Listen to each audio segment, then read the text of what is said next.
Yeah, it's so interesting that you mentioned that because I've got friends down in Taupo and they run a company called Doughboats. And one of the first things which they looked at doing during the downturn and the initial lockdown is taking advantage of the media opportunities which came their way.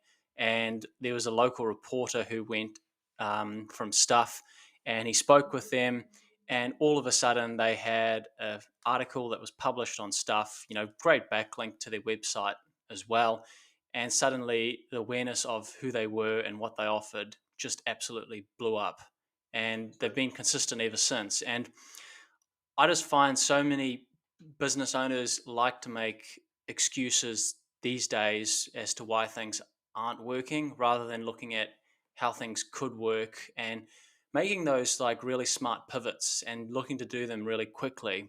And one of the big things has been that move online, because there was still, I think what COVID has shown more than anything else is that a lot of businesses were still lagging big time with online marketing and having an online presence, as opposed to those who had been doing it for quite some time.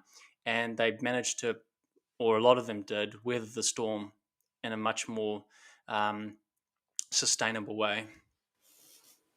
Can I just make a comment about Joe Boats? Only because my wife has been right, because they organised the food. It was brought down to the boat. It was an electric engine, which they gave a briefing to one of the pilots in the boat, which is one of my wife's friends. Fabulous time out with the music, with the Bluetooth speaker. The whole ambience, the whole offering is just so well presented, as is the customer service. So they've got the marketing right. They've also got the customer service, and I would suggest there's a demographic that will absolutely grab it.